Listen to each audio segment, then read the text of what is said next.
La semaine prochaine se déroulera à Montpellier le sommet Afrique-France. Avant, ça s'appelait France-Afrique, mais pour des raisons de communication, ça s'appelle maintenant Afrique-France. Comme ça ne fait pas penser à un livre qui a dérangé, qui s'appelle La France-Afrique de François-Xavier Verschave.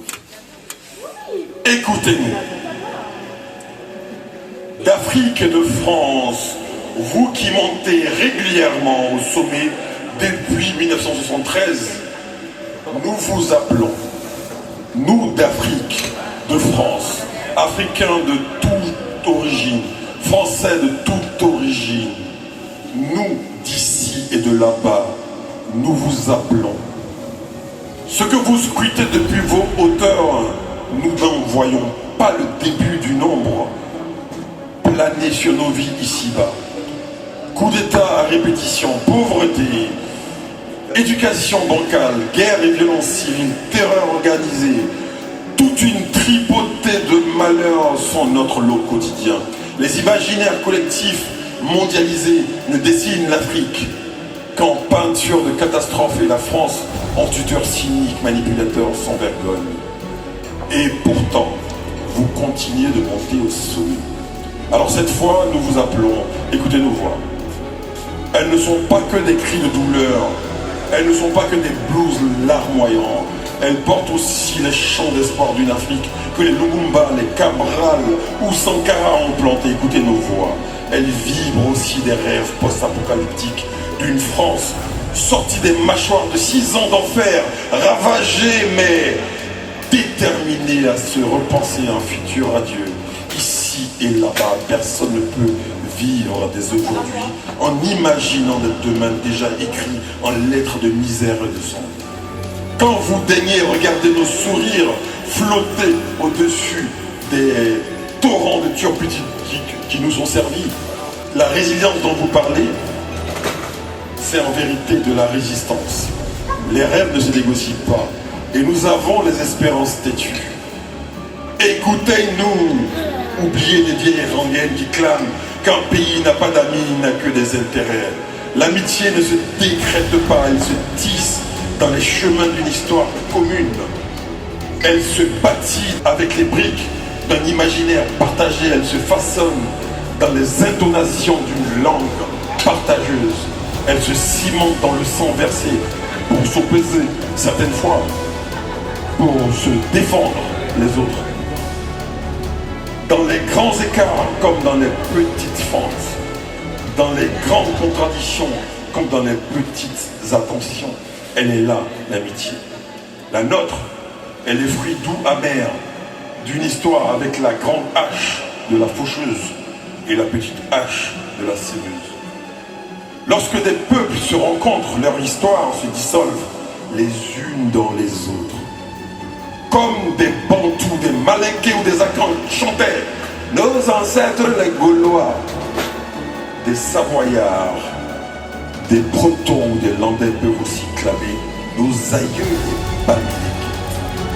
Si le pays n'avait pas des intérêts, si les pays n'avaient que des intérêts, il y a longtemps que l'Afrique n'aurait plus le moindre échange avec la France.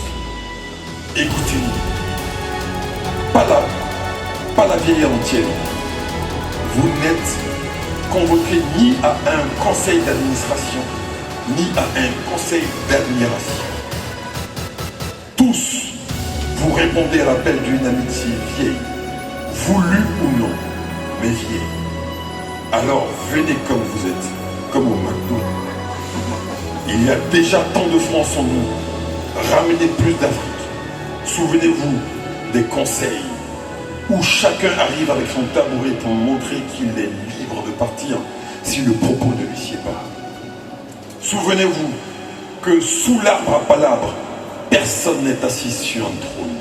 Chaque parole compte. Écoutez-nous, c'est faire de plus de 60 ans de rouille. Pour les rompre, réparons un oubli de notre histoire commune. Donnons l'indépendance aussi à la France.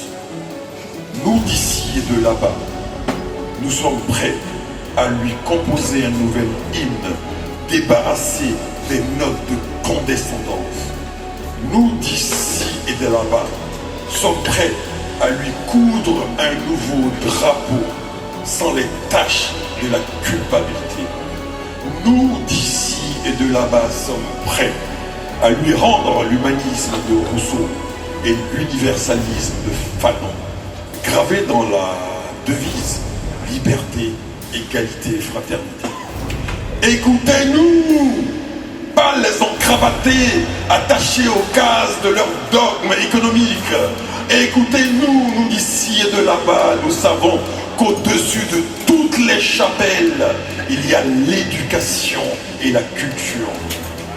Vos plans d'émergence, de gouvernance, d'allègement de dettes iniques, toutes vos stratégies ajustant des structures connues de vous seuls, vous voyez bien que depuis toutes ces années, tout ça glisse sur nous. Nos corps sont jamais, ça glisse sous nos corps sans jamais les débarrasser de leur meurtrissure. C'est parce que nos âmes, nos rêves, nos imaginaires sont asséchés, tranquilles, tordus, déçus, vidés, viciés. Ils ne sont plus nourris que par de la communication. Mais nous avons besoin de communion, voire de communion. Oui, celle dont nous célébrons tous.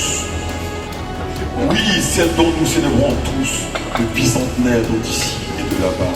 Celle qui a réinterrogé jusqu'au sang les rapports entre les peuples et les gouvernants. Celle qui a définitivement scellé la République, qui a rendu la culture et l'éducation à tous, la République venue à la rencontre de l'Afrique il y a 2 ans. Écoutez-nous, la coopération est surannée, elle est d'année même. Mettons en commun notre héritage culturel et historique.